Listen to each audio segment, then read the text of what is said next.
Most people don't notice disrespect at first. It doesn't arrive with a slap. It arrives like humidity, a tone that lingers a second too long. A joke that turns you into the punchline and then asks you to relax. A promise made to your face and broken behind your back, followed by an innocent shrug. And because you want peace, you name it as nothing. You tell yourself they're stressed. You tell yourself you're overthinking. You tell yourself to be the bigger person. Meanwhile, your nervous system is being trained, quietly, to accept the role of the lesser person. There is a terrifying moment, quiet, humiliating, when you realize certain people only treat you well when they need you. When they don't, they interrupt you, delay you, test you, mock you, and watch to see if you swallow it. That moment is not the end of your confidence. It is the beginning of your power, if you're willing to see it clearly, not with rage, with recognition. Disrespect is not random, it is a probe. It is someone asking, how much can I take before you push back? If you answer with silence, you are not being noble. You are giving them a contract that says your dignity is negotiable. Machiavelli understood what modern people refuse to admit. Most relationships are negotiated, even the polite ones. Respect is not a feeling, it is a position. And positions are won, defended, and reinforced. The naive person begs for respect with explanations. The strategic person builds it with standards. If you are tired of being treated like an option, like a tool, like background noise, listen closely. I'm going to show you 6 ways to handle people who don't respect you without screaming, without drama, without becoming a caricature of power. But let me warn you, these methods will change the way you see your world. You will start noticing who behaves well because they have character and who behaves well only when they are watched. You will notice how quickly friendliness becomes contempt the moment you set a boundary. And if you are addicted to being liked, you will hate this, because the first price of respect is the death of neediness. If you want comfort, click away. If you want sovereignty, stay. Once you see the pattern, you can't unsee it. You'll notice who jokes to test your spine. You'll notice who apologizes only after you pull away. You'll notice who respects you privately but undermines you publicly, because the audience is where they harvest status. And you'll understand a brutal truth. Most people don't disrespect you because they are powerful. They disrespect you because they think you won't do anything about it. First, control the frame. Disrespect thrives in fog. It survives because you let the moment pass unnamed, as if naming it would be rude. That's how they win. They rely on your politeness to avoid accountability. So you do something simple and surgical. You label the behavior, not the person, calmly, immediately. Don't speak to me like that. That comment was unnecessary. We're not doing this. No speech, no courtroom. One sentence that redraws the boundary of reality. Notice what you are not doing. You are not insulting them back. You are not proving your worth. You are not auditioning for their approval. You are stating terms. The lion does not debate the hyena about respect. It stands, and when you do this, you will see who you're dealing with. A decent person will adjust. A manipulator will smirk, laugh, or act offended. Good. Offense is often a costume worn by people who expected you to stay quiet. Here's a micro test. If someone disrespects you and you respond with a clean boundary, watch whether they apologize and change, or whether they argue about your boundary itself. You're too sensitive. I was joking. You're making a big deal. That is not misunderstanding. That is a power grab. They are trying to keep the right to treat you however they want. The frame you must hold is simple. Your boundary does not require their agreement.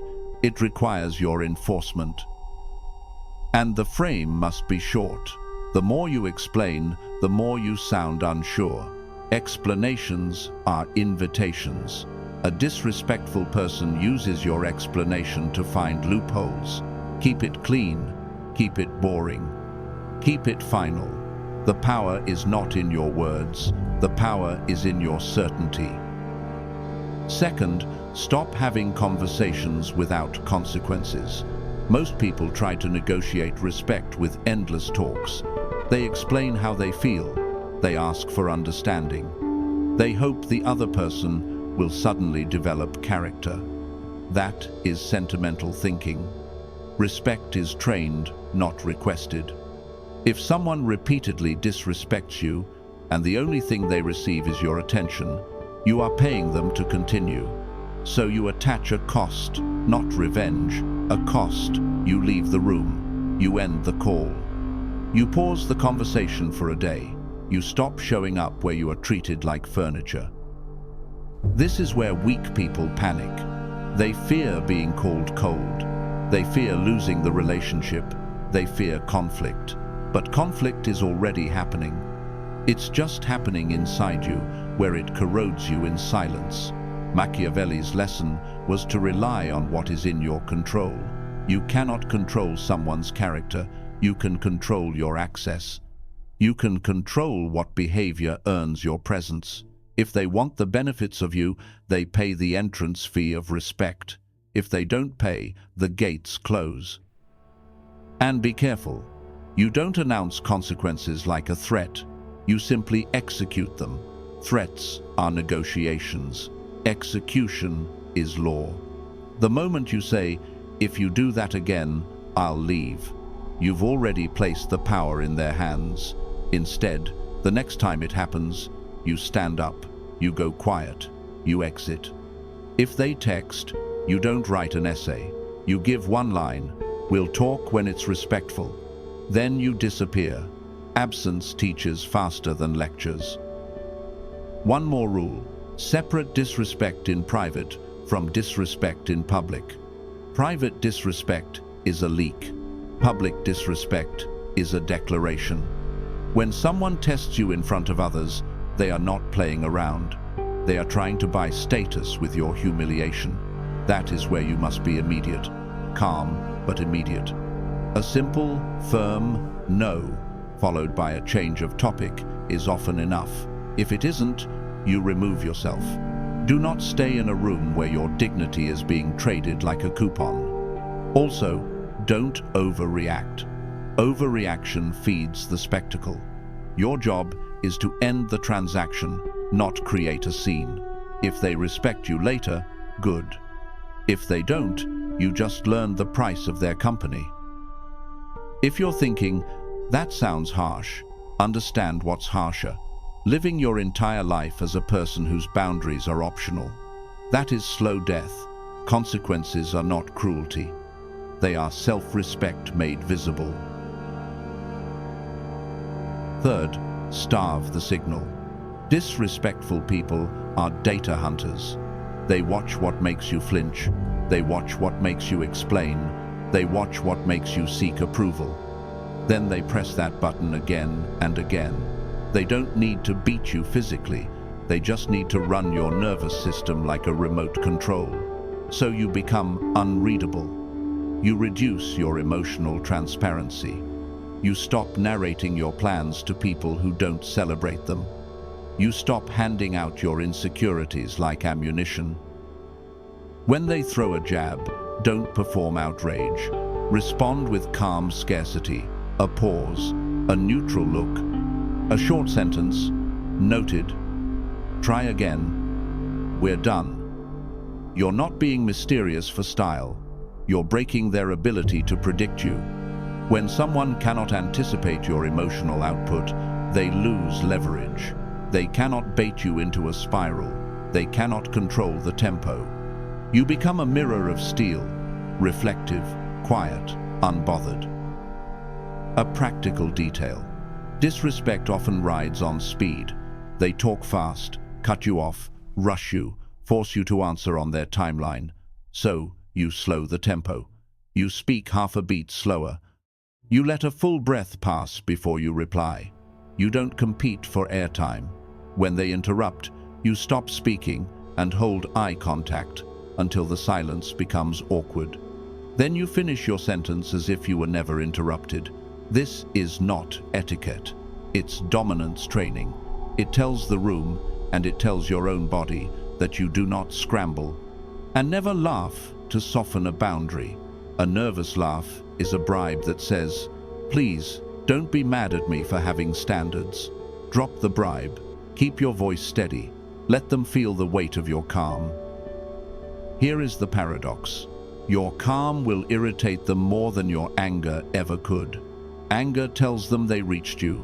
Calm tells them they failed. So they escalate to extract proof. They'll tease harder. They'll push the joke further. They'll flirt with disrespect in public to see if you'll fold. Watch it like a scientist. Escalation is information. The louder they get, the more desperate they are for a reaction that validates their dominance. Don't give them the pleasure. Your silence becomes a trapdoor under their performance. Fourth, build competence that creates gravity. Some people disrespect you because they are cruel. Many disrespect you because they believe you are replaceable. They think your value is soft, optional, negotiable. The fastest way to change that is not to talk louder.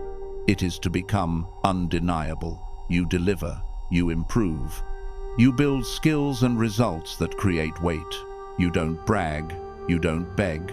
You let the work speak in a language they can't debate. Think about how respect works in nature. No animal is respected because it asks nicely. It is respected because it has teeth, speed, or strength. In human life, your teeth are your capabilities and your boundaries. When you are competent and controlled, you become a problem to underestimate.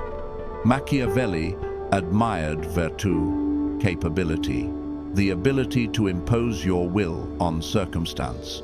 The person who disrespects you wants you distracted, emotional, and scattered. Your response is to tighten, sharpen, and produce. This is not about becoming a workhorse for approval.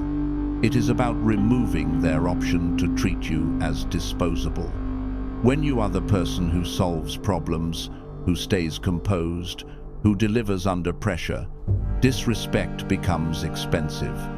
People may still dislike you, but they measure their words because there is a cost to alienating someone who carries weight. And yes, sometimes the most disrespectful person is not a stranger. It's a friend who got used to your softness. It's a partner who learned that your boundaries collapse under guilt. Competence still matters there too. Competence in emotional control, in communication, and in walking away when you must. Your life is your kingdom. You can't run a kingdom with a trembling hand. Fifth, win the narrative without chasing it. Disrespect rarely stays private. People who diminish you often do it socially, through stories. They imply you're too sensitive. They hint you're difficult. They frame your boundaries as ego. And if you argue inside their story, you lose, because the story was designed to make you look guilty, no matter what you say. So, you don't chase rumors. You don't fight for every mind. You build a stable frame and let time do the work. You speak in specifics. You keep receipts without becoming petty. You stay consistent in public. You refuse to be pulled into messy exchanges.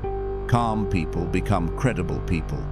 Meanwhile, the disrespectful person becomes louder because they need noise to keep the story alive. Let them. Noise is a confession. Your job is to make reality boring and repeatable. Standards, outcomes, professionalism. Eventually, reasonable observers stop believing the drama and start believing the pattern. And when you must respond, you respond like a surgeon. One clean cut. That's not accurate. Here are the facts. Here is what I will do next. Then you return to work. You do not write paragraphs in group chats. You do not host debates on your character. You don't wrestle a pig in public. You leave it screaming in its own filth while you keep your shoes clean. This is where Machiavelli becomes useful. He warned that appearing weak invites attack, but appearing cruel invites hatred. The art is controlled perception. You become predictable. You are always calm, always precise, always unwilling to be dragged. People learn that drama bounces off you. They learn that manipulation can't find traction.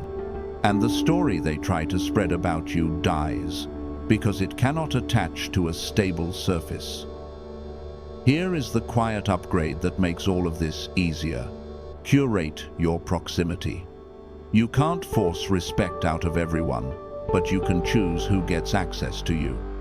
Machiavelli advised princes to avoid depending on unstable forces. In your life, unstable forces are people who only behave when it benefits them. So build a smaller circle with higher standards. Seek allies who respect boundaries without drama, who correct themselves without bargaining.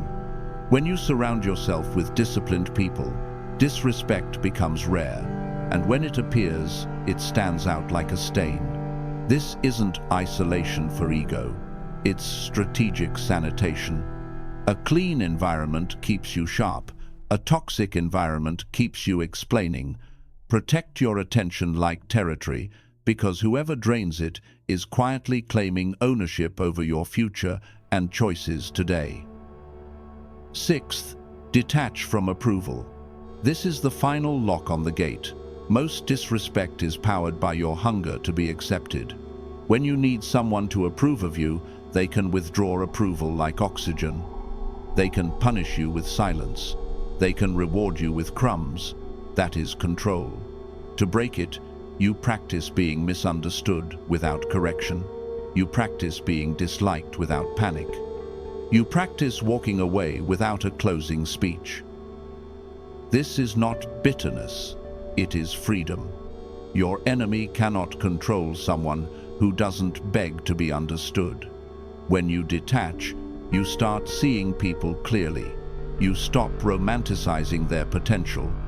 You stop translating their disrespect into excuses. You see what is there. And that clarity makes you dangerous, because clarity ends manipulation. If they respect you, you can work with them. If they don't, you can live without them. That simple choice is power. Now understand the final test. The moment you stop tolerating disrespect, certain people will change tactics. They will become sweet. They will apologize theatrically. They will say, "You're different lately." They will accuse you of being cold. What they mean is, you are no longer easy. Do not be fooled. Watch behavior, not words. Respect is demonstrated in patterns, not speeches. If they want access again, they must consistently meet the standard, and they must meet it without you begging them to act right. Some relationships will end here. Good. A door that closes because you demanded respect was not a door to a healthy room. It was a trap. And when you start winning, when your posture changes, when your time becomes guarded, when your results increase, you'll notice something almost funny. The same people who once tested you will suddenly speak carefully. They will praise you. They will want proximity. They will want to rewrite history. They want to stand beside a version of you they once tried to shrink. Handle it with Machiavellian grace. You don't need to be rude. You don't need to make a scene. You simply maintain distance. You keep the glass wall. They can see you, but they cannot touch you. They get the polite version.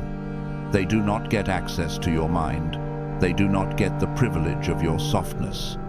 Softness is for people who have earned it. And if you're worried that this will make you lonely, understand the trade. Being respected will cost you a few relationships built on your compliance, but it will buy you something far rarer: peace. The peace of knowing that your time, your presence, and your dignity are not on sale. The peace of walking into any room and not wondering what you must tolerate to belong. You belong to yourself. This is the truth. You do not earn respect by asking for it. You earn it by enforcing reality. You don't need to be loud. You need to be consistent. Control the frame. Attach consequences. Starve the signal. Become undeniable. Win the narrative through calm repetition. Detach from approval. Do this, and the world recalibrates around you. Most people won't. They'll keep laughing at jokes that cut them. They'll keep accepting tones they hate. They'll keep calling it being nice. And they'll keep wondering why they are treated like they're disposable. But you're not here to wonder. You're here to build a life where disrespect can't survive near you. Not because you're cruel, but because you are sovereign.